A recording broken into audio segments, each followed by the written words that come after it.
Querido asistente, querido hermano, no es suficiente con asistir a la iglesia. Usted puede estar en una iglesia donde se enseña la palabra de Dios y no recibir ningún beneficio de ella en absoluto.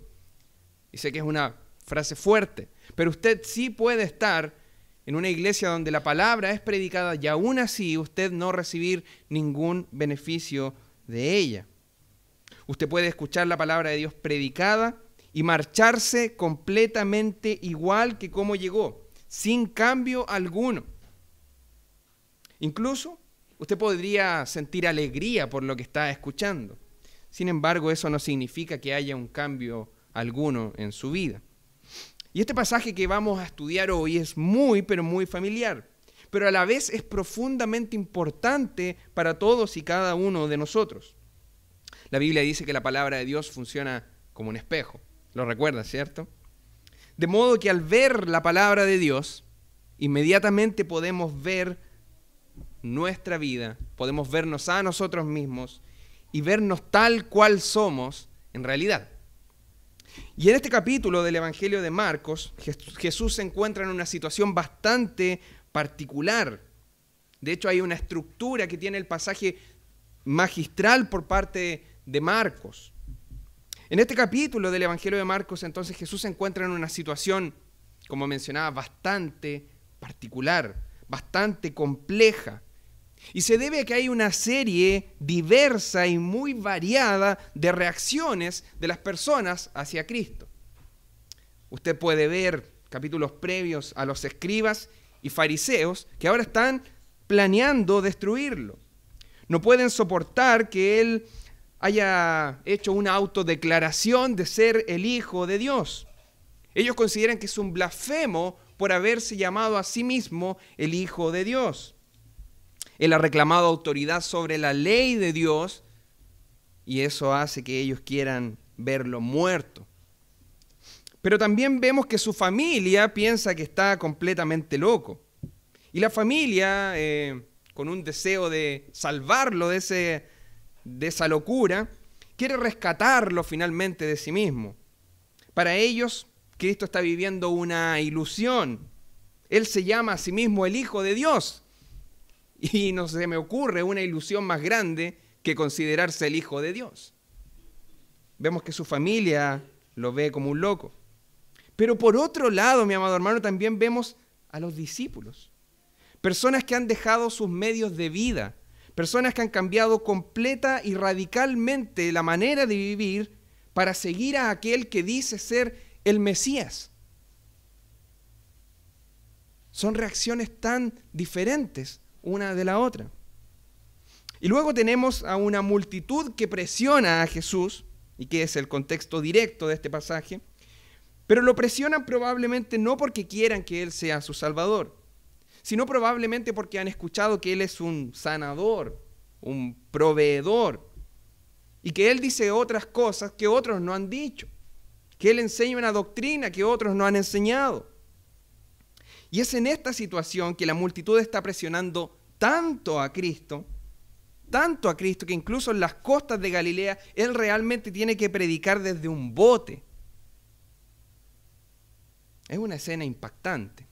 Usted ve de repente conciertos musicales y usted ve que se ocupa el espacio y se llena el espacio y no hay más entrada.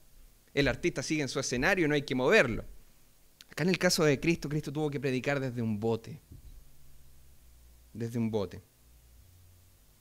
Y ahora, frente a tantas reacciones que el Evangelio de Marcos nos ha ido mostrando, frente a tantas reacciones tan diferentes, es como si Marcos de manera intencional pone justo esta parábola aquí en el momento preciso de su Evangelio para hablar sobre un tema fundamental.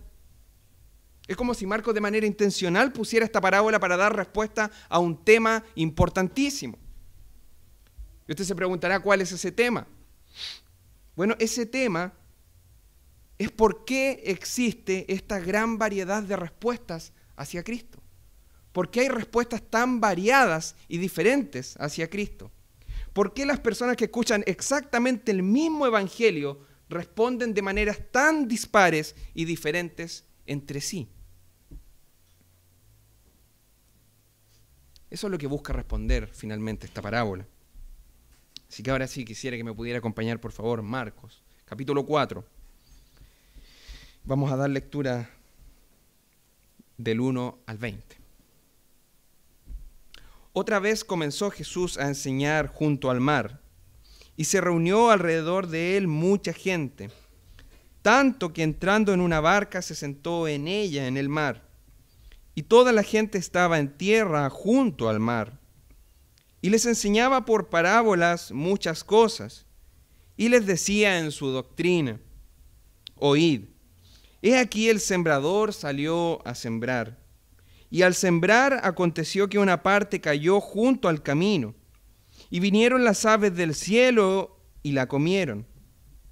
Otra parte cayó en pedregales, donde no tenía mucha tierra, y brotó pronto, porque no tenía profundidad de tierra.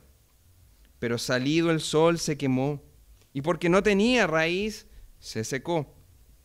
Otra parte cayó entre espinos, y los espinos crecieron y la ahogaron y no dio fruto. Pero otra parte cayó en buena tierra, y dio fruto, pues brotó y creció, y produjo a 30, a 60 y a 100 por uno. Entonces les dijo: el que tiene oídos para oír, oiga. Cuando estuvo solo, los que estaban cerca de él con los 12, le preguntaron sobre la parábola. Y les dijo: a vosotros os es dado saber el misterio del reino de Dios, mas a los que están afuera por parábolas todas las cosas, para que viendo vean y no perciban, y oyendo oigan y no entiendan, para que no se conviertan y les sean perdonados sus pecados. Y les dijo: ¿no sabéis esta parábola?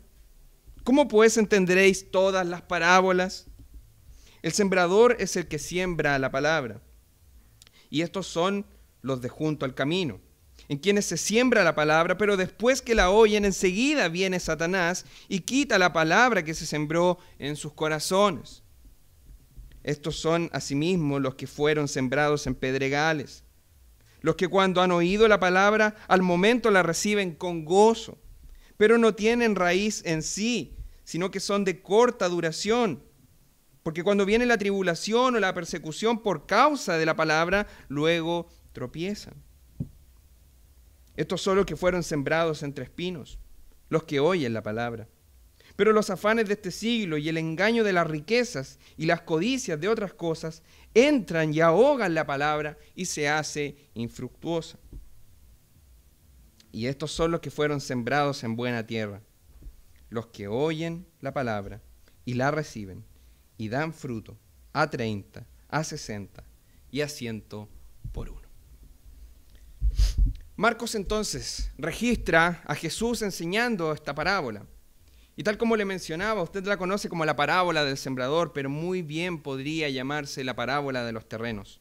Porque es el terreno, los terrenos, lo cual es el punto central de este relato. Y a diferencia de la mayoría del Evangelio de Marcos, donde Cristo es el centro finalmente de todo escenario, en este momento de lo que se trata en realidad esta parábola es sobre los terrenos y el cómo cada persona escucha y recibe la palabra de Dios. El foco de la parábola es el terreno y el cómo cada persona escucha y recibe la palabra de Dios. Cómo las personas escuchan y cómo las personas reciben la palabra de Dios. Ese es un tema completamente crítico y ese es el tema de esta parábola. Cómo las personas escuchan y cómo las personas reciben la palabra de Dios. Quisiera comenzar diciendo entonces que esta parábola tiene una ventaja por sobre las otras. Y es una ventaja maravillosa y tremenda. Y esa ventaja es que nuestro Señor Jesucristo es quien la explica y quien la enseña. Por lo tanto, no tenemos la opción de desbaratarnos en suposiciones, deducciones o alegorías. Cristo la explica en detalle y es Él quien define la interpretación correcta de esta parábola. Así que es por ello que quisiera que comencemos en el versículo 13, por favor.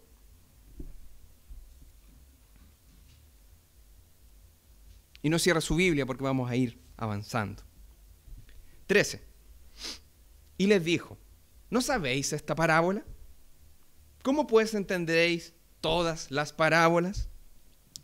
Bueno, mi amado hermano, estamos iniciando esta serie, por lo tanto quisiera decir algunas cosas sobre las parábolas. Las parábolas debemos entenderlas como metáforas extendidas, son metáforas extensas.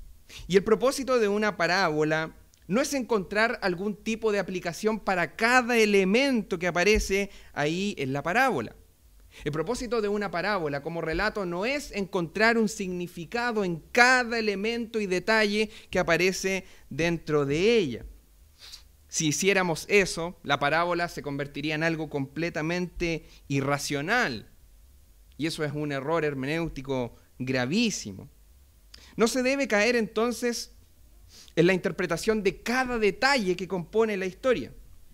Eso fue lo que hizo Agustín de Hipona, de hecho, que si bien fue un gran hombre de Dios, un tremendo hombre de Dios, terminó interpretando la parábola del buen samaritano acorde a su escuela de una manera en la que empezó a ver cada detalle como un mensaje específico.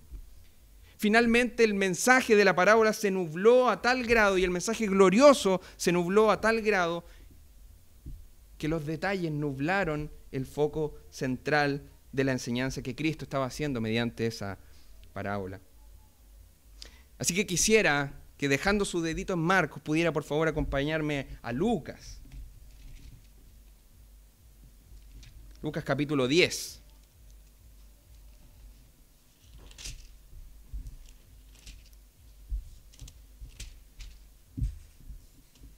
Lucas capítulo 10, del 25 al 37.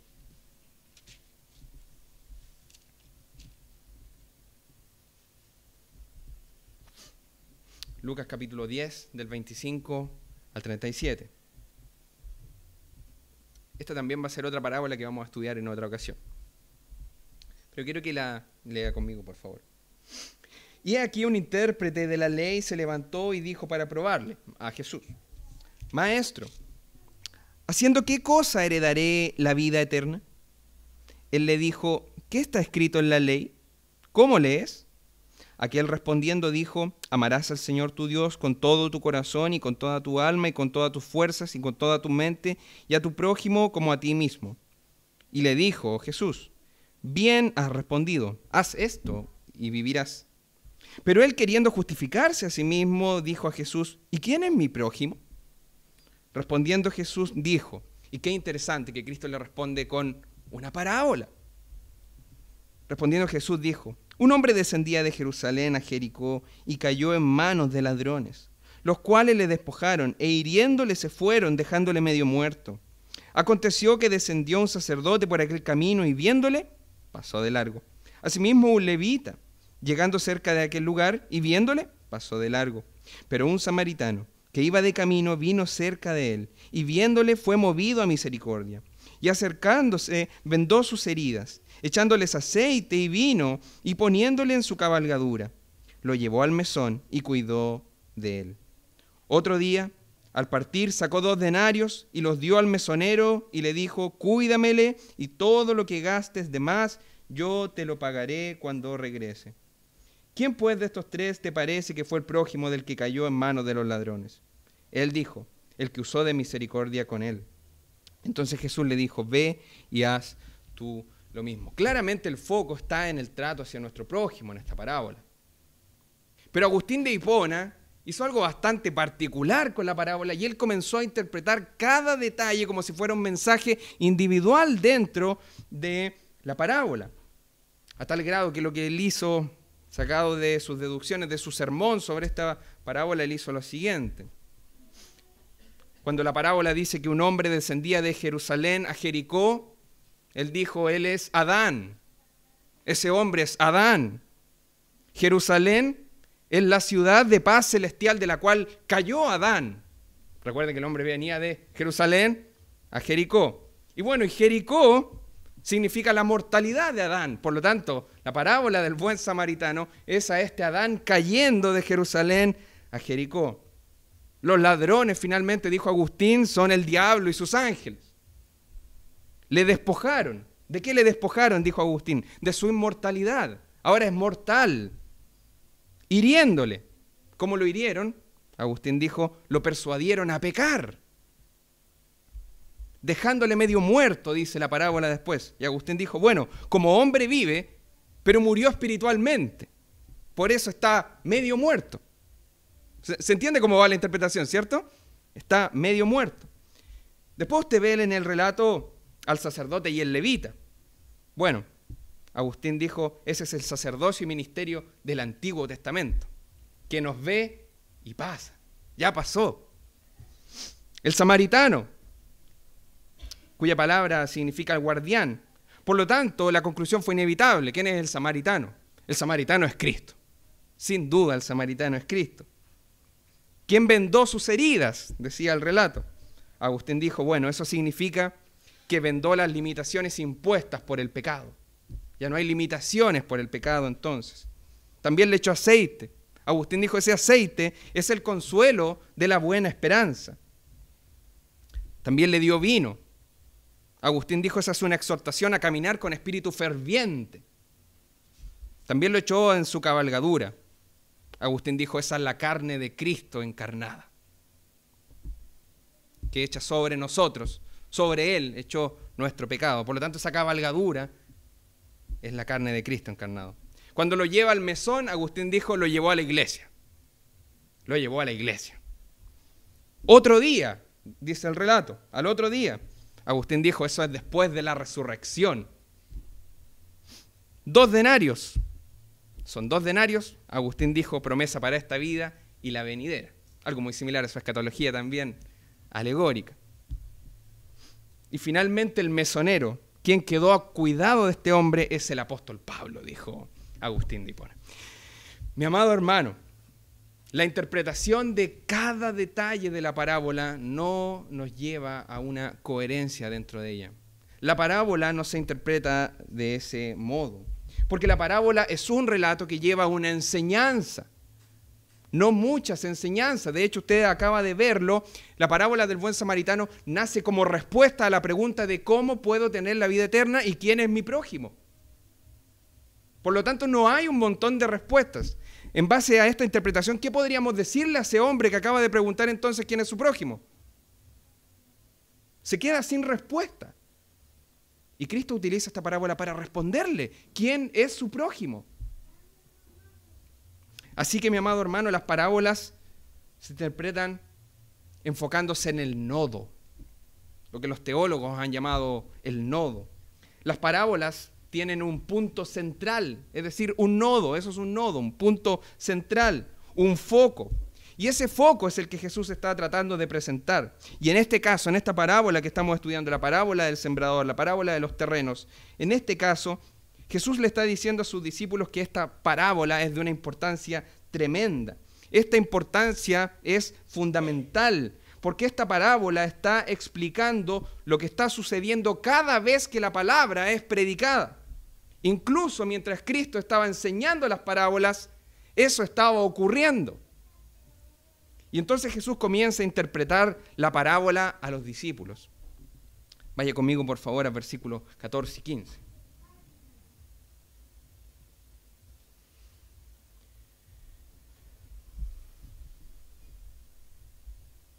El sembrador es el que siembra la palabra.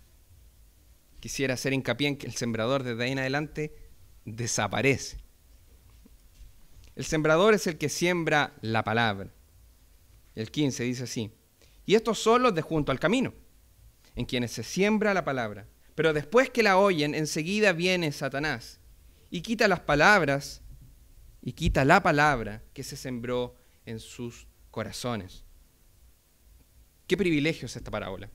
Qué privilegio es que no tengamos que desbaratarnos, como decía previamente, en deducciones, en alegorías. Porque es Cristo mismo quien está interpretando su parábola. Cuando Él habló de aves que venían a comerse la semilla, Él está diciendo claramente ahora, es Satanás quien quita la palabra que se sembró en sus corazones. Así que la imagen del sembrador que Jesús está haciendo acá es la de un sembrador, no como se siembra hoy día, obviamente. Hay mucha tecnología hoy, sembrar ya no es del modo en el que los veíamos en los tiempos de Cristo. Acá tenemos una imagen de un sembrador quien lleva su semilla en su cadera, una bolsa en su cadera, y él toma de la semilla y la lanza, la esparce y ampliamente finalmente esa semilla es difundida. Pero parte de esa semilla, en la parábola de Cristo, cae en el camino, dice él. Y es devorada inmediatamente, si usted recuerda el relato que acabamos de leer, es devorada inmediatamente por los pájaros. Y Jesús dice, bueno, esa imagen de los pájaros es una imagen de Satanás que viene inmediatamente y arrebata la palabra antes de que pueda echar raíces. Ahora, mi amado hermano, esto es lo que Cristo está diciendo. Y es una verdad profunda y fundamental. Y es que cada vez que la palabra es enseñada, cada vez que la palabra es proclamada, lo que ocurre a continuación inmediatamente es una guerra espiritual. Y quisiera señalar yo que es la verdadera guerra espiritual, de hecho. Deberíamos estar entonces conscientes, mi amado hermano, de la guerra por el corazón que ocurre cada vez que la palabra es predicada. Cada vez que la palabra es expuesta, cada vez que la palabra es enseñada, cada vez que ocurre eso, inmediatamente se lidia una guerra espiritual por su corazón. Y esto deberíamos tomarlo con profunda seriedad, porque es una guerra. Y esa es la verdadera guerra espiritual. Porque el foco de Satanás no es hacer levitar objetos. El foco de Satanás no es distorsionar voces humanas. El foco de Satanás no es generar convulsiones, actos terroríficos, no es generar posesiones. El foco de Satanás, según nos enseña esta parábola, está en devorar inmediatamente cada oportunidad que el hombre tenga de recibir la palabra de Dios. Ese es el foco. Y nosotros sabemos que el mal existe. Nosotros sabemos que el enemigo existe. Sabemos que Satanás existe. Y esta parábola nos muestra claramente que él quiere hacer todo lo que esté a su alcance para mantenernos alejados, separados o fríos del poder liberador y transformador de la palabra de Dios. Él va a hacer lo que esté a su alcance. Y esa guerra, ¿dónde ocurre, mi amado hermano? Esa guerra ocurre en su corazón. Incluso ahora mismo, ahí donde usted está sentado. Esta guerra está teniendo lugar incluso en este mismo momento. Y debemos ser muy conscientes de la seriedad de lo que estamos haciendo en este momento. Cada vez que la palabra es expuesta, esta parábola nos enseña qué es lo que está ocurriendo.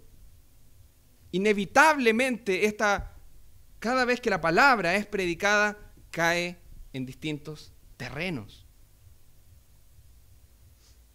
Yo quisiera preguntarle, mi amado hermano, una pregunta que también yo me hice previamente, y es ¿cómo vengo a este culto? ¿Cuál es la realidad de mi corazón al venir a escuchar su palabra? ¿Por qué es posible que venir a la iglesia sea simplemente otro hábito religioso que tenemos?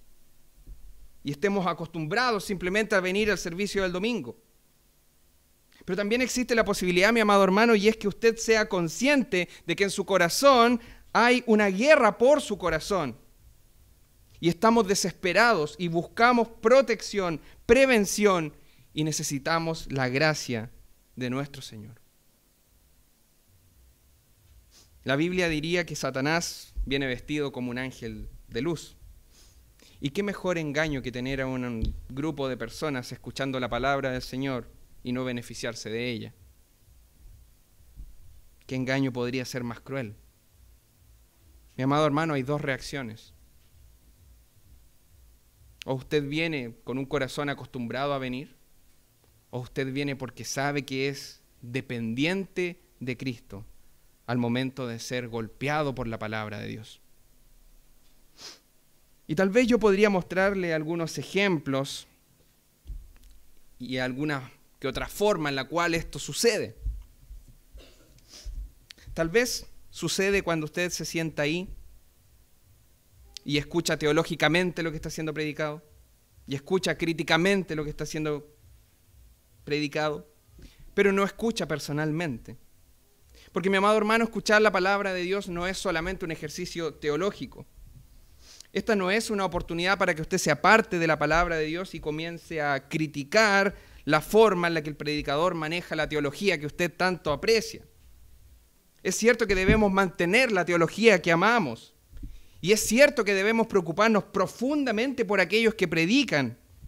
Y es cierto que debemos preocuparnos porque aquellos que predican prediquen la palabra de Dios con claridad y precisión. Pero no debemos detenernos ahí, porque también debemos oponernos a cualquier ocasión en la que se enseñe la palabra de Dios meramente como un esquema intelectual, académico, distante, que no es recibido por nuestros corazones, de modo que el Espíritu de Dios transforme nuestros corazones. Porque ese también es un truco cruel del enemigo. Y como dijo un sabio en una ocasión, no me cabe duda que habrá teólogos brillantes en el infierno. Y ese pensamiento es terrible. Un mensaje meramente intelectual no llega al corazón, solamente al intelecto. Un mensaje así no trae salvación, solamente respuestas. Y el ser humano, mi amado hermano, su necesidad primordial no es de respuestas. Lo ha dicho en muchas ocasiones nuestro pastor, es de un sustituto. De hecho, la gran muestra de que el ser humano no necesita respuestas está justo en lo que mencionaba, nos pusimos de acuerdo, pareciera, mi querido pastor, en la historia de Job. Job, la respuesta a cada una de sus inquietudes y a cada uno de los juicios contra Dios, Dios simplemente le mostró quién era él, dónde él había estado, de qué proyectos de la creación había sido parte. Y en ese instante, Job vio cuán grande era Dios y cuán insignificante era él. ¿Quiénes somos para altercar con Dios?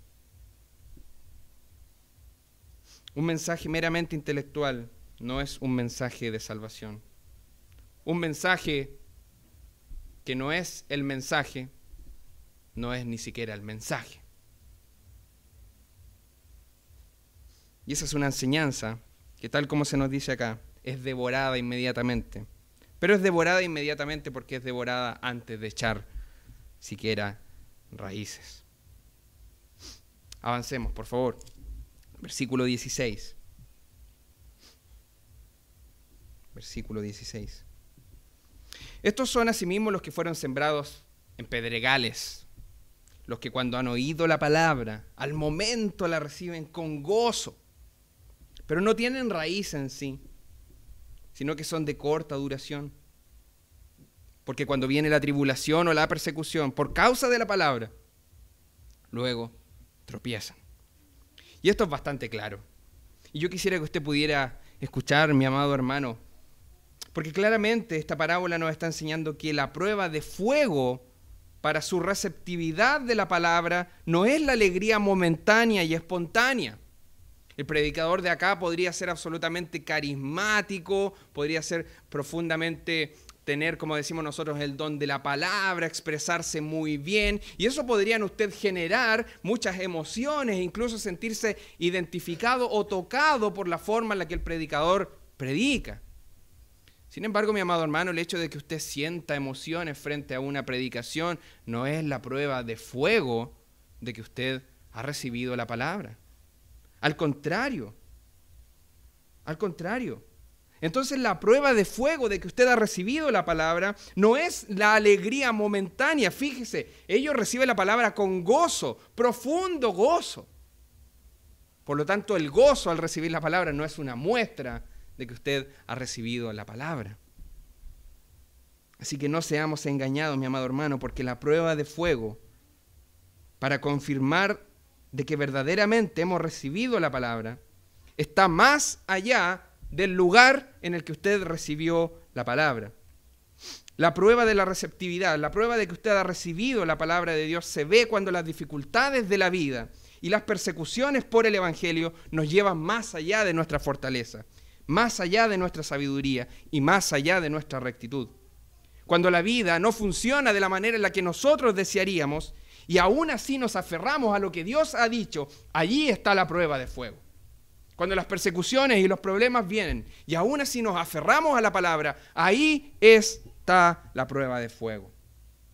La alegría momentánea, el llanto momentáneo, la tristeza momentánea, incluso el arrepentimiento momentáneo no es una prueba de que usted ha recibido la palabra de Dios.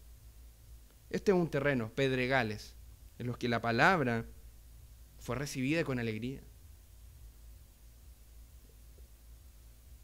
Pero en el momento de comenzar las dificultades, tropieza.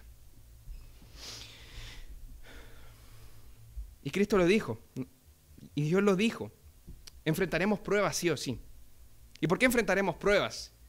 Y de repente nosotros también nos preguntamos eso. ¿Por qué tenemos que enfrentar ciertas pruebas? ¿Por qué tenemos que enfrentar ciertas dificultades? ¿Por qué tenemos que sufrir enfermedades? ¿Por qué tenemos que sufrir problemas? ¿Por qué tenemos que sufrir decepciones? ¿Por qué tenemos que sufrir pérdidas? ¿Por qué? Mi amado hermano, porque Dios ha elegido mantenernos en un mundo que no funciona de la manera que se pretendía que funcionara. Y Dios ha elegido en este mundo usar esas pruebas como herramientas de santificación, y qué glorioso es nuestro Dios por eso. Dios ha elegido usar las pruebas, las dificultades como una herramienta de santificación, como una herramienta de cambio, como una herramienta incluso de crecimiento para hacernos similares a Cristo. Eso es impresionante. Y el pasaje nos acaba de decir, la parábola nos acaba de decir que son esas pruebas las que finalmente confirmarán nuestra creencia en la palabra. Porque o ellas nos aferran a la palabra o nos hacen dudar de la palabra. Es una de esas dos reacciones y no hay términos medios ni materia gris. O nos aferramos en momentos de dificultades o comenzamos a dudar, terminando en tropiezo. Terminando en tropiezo. No hay términos medios. Hay dos opciones. Así que, mi amado hermano, en momentos de dificultad, o la palabra le dará coraje, la palabra le dará esperanza, la palabra le dará consuelo, la palabra le dará dirección y la palabra le dará fortaleza. Y usted estará tan agradecido que aun cuando su mundo esté sacudido, usted sabrá que usted tiene un fundamento seguro en la palabra de Dios. Y usted amará la palabra aún más, porque usted no carecerá de dirección, no estará sin consuelo. Toda su vida podría ser sacudida y aún así usted tendrá la palabra. Pero también hay otra posibilidad. Y es que frente a los problemas usted traiga a Dios a la corte de su juicio. Y usted comience a preguntarse si su teología es precisa. Es probable que usted comience a preguntarse si esas cosas que la palabra de Dios dice son o no verdaderas. Es probable que usted comience a dudar de la bondad de Dios y como consecuencia termine tropezando, porque no hay mayor tropiezo que cuestionar la palabra de Dios. La caída del hombre se debió a cuestionar la palabra de Dios. Fue cuestionar y dudar lo que Dios había dicho. Así que repito, hay dos reacciones. No quiero que olvide que la prueba es una herramienta de Dios. Muchas veces andamos viendo a Satanás en todos lados. Dificultad que enfrentamos es el diablo que nos tiene bronca. Las pruebas y las dificultades son, las persecuciones son una herramienta de Dios para nuestra santificación. Por lo tanto, hay dos reacciones en momentos de prueba, mi amado hermano, y cada vez que probablemente usted salga y ya haya una dificultad que vivir. Pero no olvide que esa dificultad Dios la ha determinado para su santificación, su crecimiento. Por lo tanto, mi amado hermano, en la prueba no vea a Satanás, vea a Dios resplandeciendo en gloria y majestad, haciéndolo a usted cada vez más parecido a su Hijo. Eso es una maravilla, es un milagro. Pero van a haber dos reacciones. Una confirmará si usted realmente recibió la palabra y la otra confirmará que usted nunca la recibió. Mi amado hermano, sigamos por favor. Versículos 18 y 19.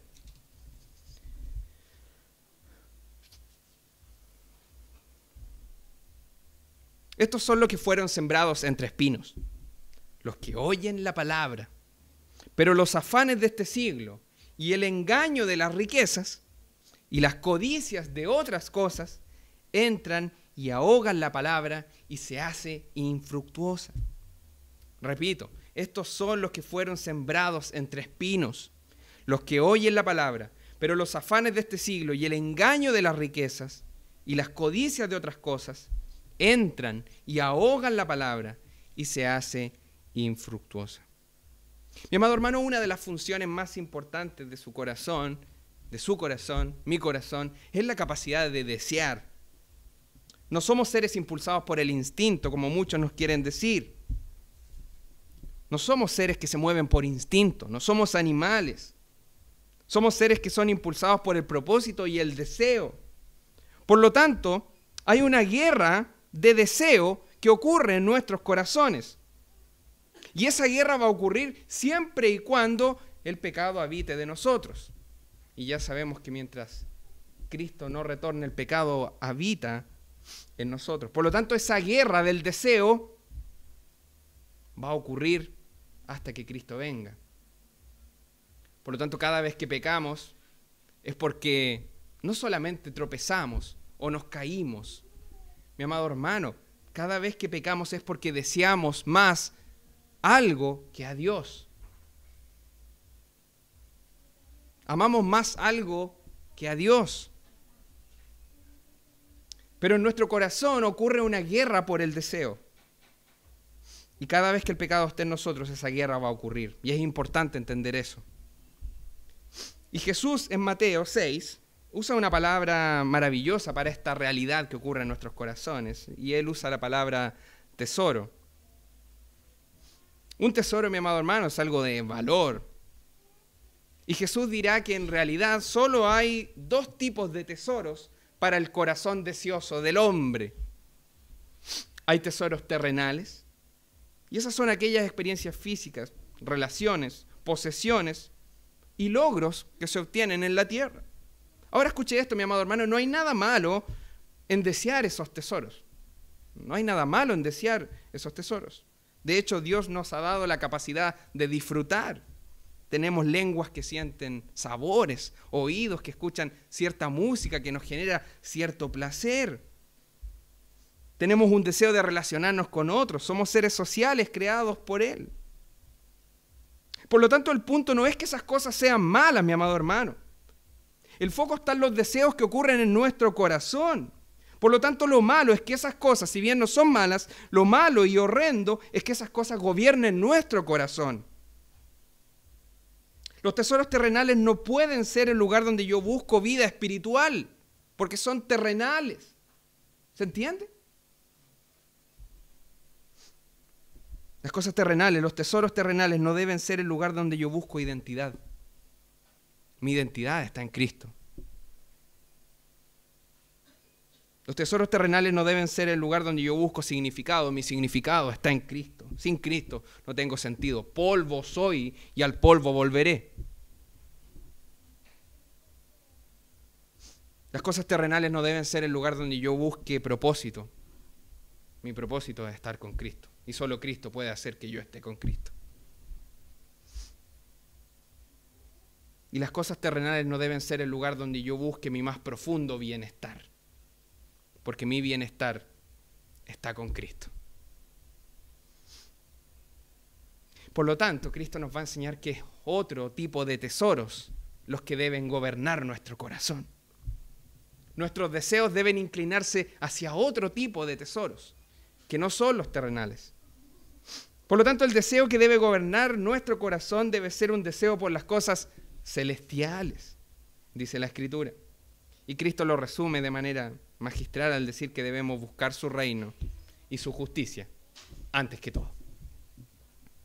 Ahora, mi amado hermano, la forma en la que usted reciba la palabra estará condicionada por el conjunto de deseos que rigen en su corazón.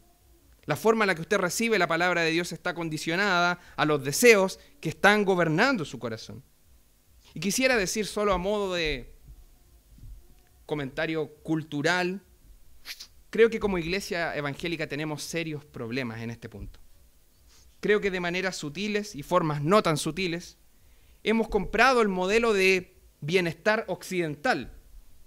Hemos comprado la idea occidental que hay de lo que es una buena vida. Hemos comprado la idea del sueño americano.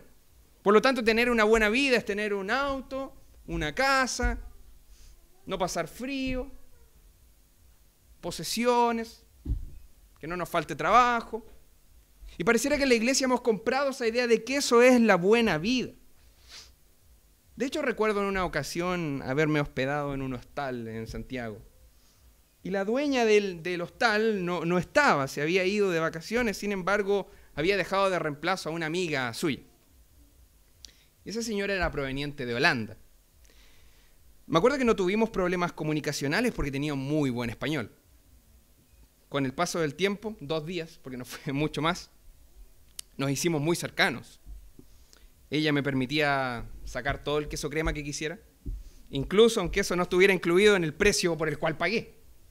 Los panes de molde eran ilimitados y su compañía en la once y en el desayuno fueron infaltables después. Tomábamos desayuno y once juntos. Un día mientras yo oraba por la comida que Dios había provisto, ella me mencionó que no podía entender cómo era que yo podía creer en Dios. No lo entendía. Bueno, yo de manera cómica le comenté que yo no podía entender cómo ella no podía creer en Dios. Aunque teológicamente, claramente sí lo sabemos, usted y yo. Sin embargo, la respuesta que ella tuvo fue impactante. Ella dijo lo siguiente, y la cito, porque de hecho escribí lo que ella dijo. Ella dijo lo siguiente: en Holanda tenemos los mejores médicos y la atención es gratis. La comida en los supermercados es gratis. Los medicamentos son gratis. La jubilación es muchísimo dinero. No hay que hacer con él. Los adultos mayores no tenemos necesidad de nada. Realmente no creemos en Dios simplemente porque no lo necesitamos. Y tristemente, mi amado hermano, esta es la idea que se ha filtrado en la iglesia. Cuando ya poseemos una vida buena, cuando son los tesoros terrenales los que están suplidos, Dios desaparece. Y solo se hace necesario recurrir a Él cuando los tesoros terrenales se tambalean. Así que no es extraño ver a personas endeudadas acudiendo a Dios. Pero cuán diferente, mi amado hermano, cuán diferente sería para la iglesia si entendiéramos que nuestra necesidad de Cristo es a cada segundo, porque el pecado habita en nosotros a cada segundo. Necesidades van, necesidades vienen, el pecado se mantiene. Por lo tanto, nuestra necesidad de Cristo es constante. Cuán diferente sería la iglesia si entendiera que Cristo es un Salvador y no un prototipo comunista.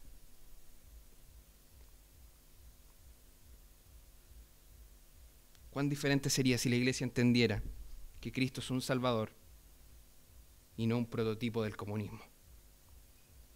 Versículo 20.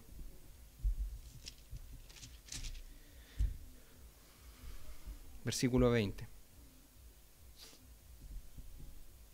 Y estos son los que fueron sembrados en buena tierra, los que oyen la palabra y la reciben, y dan fruto a 30, a 60 y a 100 por uno. Así que la parábola finaliza señalando que hay un cuarto terreno, un cuarto terreno.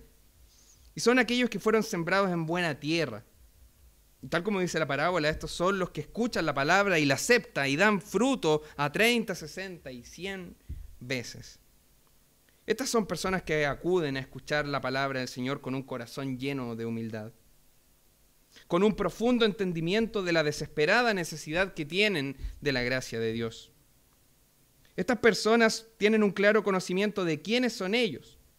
Querido hermano, el verdadero creyente tiene una comprensión de que aunque esta no sea la primera vez que escucha la palabra, necesita de la gracia de Dios hoy tanto como la necesitó la primera vez. Claramente la parábola nos enseña, mi amado hermano, que esta es una actitud de la vida constante del creyente. Su receptividad, la forma en la que recibe la palabra de Dios, no es un evento en su vida. Es una vida constante, es un proceso que da a 30, a 100. Lo que se nos está enseñando ahí es que la vida del creyente es una vida de recibir la palabra del Señor con un corazón humilde, entendiendo que necesitamos la gracia de Dios cada vez que escuchamos su palabra, tanto como la primera vez que creímos.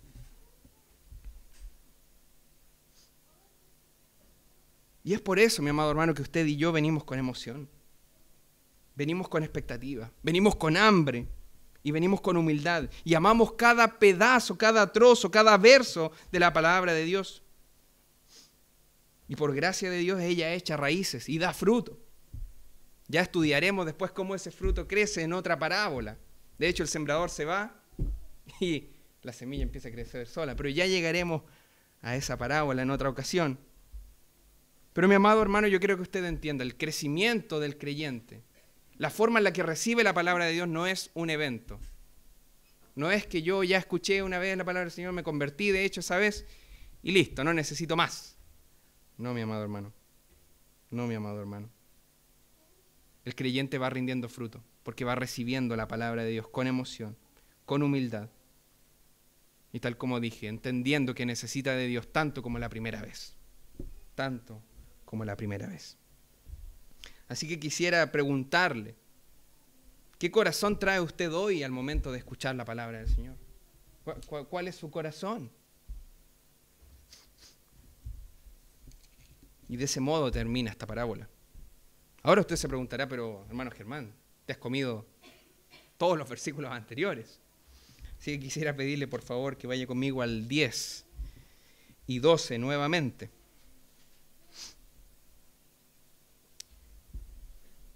Y es porque ya que estamos en el inicio de esta serie, hay algunas cosas que quisiera comentar y explicar sobre la misma parábola. Porque hay otro elemento de esta parábola al que anhelo prestar atención y que será fundamental para el desarrollo de toda esta serie, de hecho. Jesús ha hablado la parábola, Jesús la interpreta, va a interpretar la parábola para sus discípulos. De hecho, acabamos de estudiar la interpretación que él hace de la parábola. Pero el versículo 10 dice las siguientes palabras, dice así el 10. Cuando estuvo solo, los que estaban cerca de él con los 12 le preguntaron sobre la parábola. Sobre la parábola. Ahora, note que hay más gente que solo los 12 discípulos. Hay más gente que solo los 12. Y lo que Jesús está hablando aquí son las palabras de Isaías y las está aplicando al contexto en el que él está enseñando la parábola. Por lo tanto, él está diciendo que las parábolas y la enseñanza de las parábolas, tal como usted vio ahí, y lo va a explicar ahora, son una muestra de dos cosas, gracia y juicio. Pero quisiera que usted note entonces, como le decía, que hay más gente que solo los 12. Hay un grupo íntimo de seguidores, de discípulos, en el sentido amplio de la palabra. Así que miren lo que dice el versículo 11 y 12.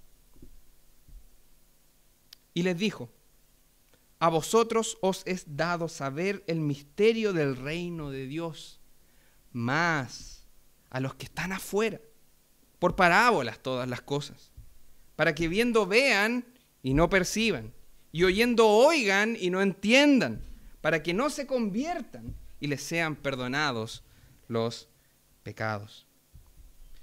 Como decía entonces, Jesús está hablando las palabras de Isaías y está diciendo dos cosas. Primero que todo, que la enseñanza de las parábolas tienen dos efectos. Las enseñanzas de las parábolas tienen dos efectos. Las parábolas entonces por un lado son una muestra de gracia y de amor misericordioso, pero por otro lado la enseñanza de las parábolas son una muestra profunda de juicio. Por lo tanto, las parábolas son una muestra de gracia para aquellos que los reciben. Porque mientras se hablan y se enseñan las parábolas y se interpretan las parábolas, de ese modo se abre para los seguidores de Jesús los misterios profundos del reino. Eso es una muestra de gracia. Por un lado es una muestra de gracia la enseñanza de las parábolas. Y cada parábola que estudiaremos en esta serie, mi amado hermano, por un lado genera dos efectos. Son una muestra de gracia, pero son una muestra de juicio. Para aquellos que la recibimos, es una muestra de gracia que el Señor nos revele sus secretos. Porque, mi amado hermano, las cosas más importantes de la vida nunca van a ser conocidas por experiencia personal, ni siquiera por investigación. Las cosas más importantes de la vida solo pueden ser conocidas por revelación divina. El hecho de que usted haya sabido que era pecador y un pecador condenado jamás se debió a un proceso investigativo exhaustivo. Jamás tuvo que tomar un libro ni ir a una biblioteca para descubrir que era pecador. Eso era imposible. Usted podría pasar años en una biblioteca y jamás descubrir que usted tiene una deuda con el Creador del universo. Las cosas más importantes de la vida solo son conocidas por revelación divina. Y Dios es quien debe de revelarlas por su gracia. por su gracia. Pero al mismo tiempo, mi amado hermano, las parábolas fueron un juicio para aquellos que se opusieron al Mesías. Las parábolas fueron un juicio para aquellos que rechazaron al Mesías. Las parábolas fueron un juicio para aquellos que se burlaron de que Él haya dicho que era el Hijo de Dios. Y la parábola fue un juicio para todos aquellos que cuestionaron su predicación del Evangelio. Y al comentar sobre este pasaje, Juan Calvino dice lo siguiente: las personas de las que Jesús está hablando son culpables permanentes del corazón. Las personas de las que Jesús está hablando son culpables permanentes de su ceguera. Y las personas de las que Jesús está hablando son culpables permanentes de la dureza de sus propios corazones. Pero no podemos tampoco alejarnos, mi amado hermano, de otra realidad. Y es el hecho de que Jesús está diciendo que Él es soberano sobre su palabra. Jesús es soberano sobre su palabra. Entonces no tenemos que olvidar aquello. Si bien, tal como muy bien decía Juan Calvino en este maravilloso comentario, esas personas son culpables de su ceguera, ¿cierto? Son culpables de la dureza de su corazón. Son culpables de los pecados y maquinaciones de su corazón. Pero no hay que olvidar que Dios es soberano sobre su palabra y se debe a una cosa, que es su palabra. Por lo tanto, lo que Jesús está enseñando, mi amado hermano, es que es Él quien elige quién lo recibirá. Es Él quien decide a quién le va a abrir los secretos del reino. Es Él quien lo va a elegir. Entonces, podríamos caer en el error de decir, bueno, entonces no importa cómo respondo. Da lo mismo. Si Jesús es soberano y es Él quien elige quién va a oír, entonces ¿para qué preocuparse? Relájese, ¿cierto? Esperemos a que Él lo haga. Bueno, si así fuera, mi amado hermano, el resto de la parábola de hecho no tiene ningún sentido. Si así fuera, el resto de la parábola no tiene pero ningún sentido. De hecho, tendría tan poco sentido que el versículo 9 sería ilógico. El versículo 9 dice así: entonces le dijo el que tiene oídos para oír, oiga. Sería ilógico decir eso. Porque cuando Cristo dice el que tiene oídos para oír, oiga, es claramente una llamada para que usted y yo tomemos la responsabilidad por la forma en la que recibimos la palabra de Dios. Somos responsables de la forma en la que recibimos la palabra de Dios. Como decía el pastor Cristian Aracena la semana pasada, no somos rebeldes porque el mundo nos hizo así. Somos rebeldes. Somos rebeldes. Y somos responsables, mi amado hermano. Usted es responsable de cómo su corazón viene a oír la palabra de Dios. Usted es responsable de eso.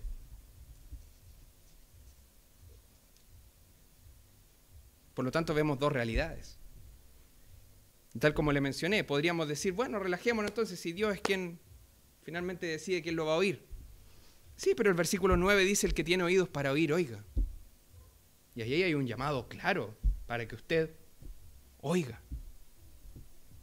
Entonces, podríamos preguntarnos, ¿cuál es el equilibrio aquí? ¿Cuál es el equilibrio de estas dos situaciones? Y esto es lo que necesitamos comprender. Esta es una buena teología, mi amado hermano. Primero que todo, que Dios, en su soberanía, no solamente ordena los fines de nuestra vida, sino que también Él ordena los medios. Él ordena los medios. No solamente el fin, sino que también los medios. Por lo tanto, mi amado hermano, Dios no solamente está preocupado por el resultado, sino que también Él ha ordenado todos los medios para que ese resultado ocurra. Y la forma que Dios ha elegido en su soberanía para llevar a cabo su plan es a través de la predicación y la creencia de su palabra. Por lo tanto, mi amado hermano, no solamente Dios ha determinado nuestra salvación, sino que también los medios para que nuestra salvación ocurriera. Y ese medio que Él determinó es la predicación de su palabra. Por lo tanto, los medios son parte de su plan soberano también. Y bajo esa mirada sí tiene sentido esta realidad que estamos viendo. Por lo tanto, es correcto que Cristo diga que es soberano sobre su palabra. Él es soberano. Pero también es muy correcto que Cristo llame a la multitud, a la gente, a ser responsable de su respuesta ante la palabra. Y ese es el evangelio, mi amado hermano. Dios es soberano y el hombre es responsable. El hecho de que Dios sea soberano no nos hace pecadores a nosotros. Nosotros somos pecadores y Dios es soberano.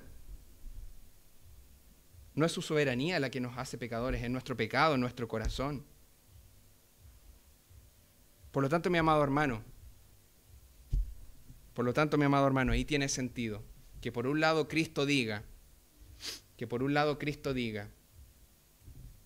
que Él es soberano sobre su palabra, que Él decide quién lo oye, pero por otro lado, que Él también llame a oír y a ser responsable de la respuesta que tengamos a su palabra. Ahora Jesús usa oír ahí de dos maneras, tanto en el original como en el griego. Dice, de hecho, el que tiene oídos para oír, oiga. Y sería como el que tiene ojos para ver, vea. Y así una serie de cosas más que cualquiera podría decir, pero eso es obvio. ¿Para qué más sirven los oídos? ¿Para qué más sirven los ojos? Y ese tipo de cosas. Claramente lo que nos está diciendo el Señor no es que hagamos un ejercicio meramente acústico de escuchar, sino que el significado de esto, la palabra recibir aquí, recibir la palabra de Dios, se refiere a recibir la palabra de Dios con profunda aceptación y recepción en el corazón. Acá hay un potenciador, el que tiene oídos para oír, oiga. Hay un potenciador entonces que nos enseña, mi amado hermano, que sentarse y oír la palabra de Dios no es suficiente. Esta debe oírse, apreciarse, amarse, practicarse y debe ser la única regla de nuestra fe y práctica. Debe haber en nuestro corazón una convicción profunda que solo Dios puede dar de que su palabra es lámpara a nuestros pies y lumbrera a nuestro camino. Esa convicción solo Dios la puede dar. Por lo tanto, oír, el que tiene oídos para oír, significa aceptar con un corazón humilde y creer profundamente lo que Dios ha dicho, simplemente por el hecho suficiente de que Dios lo ha dicho.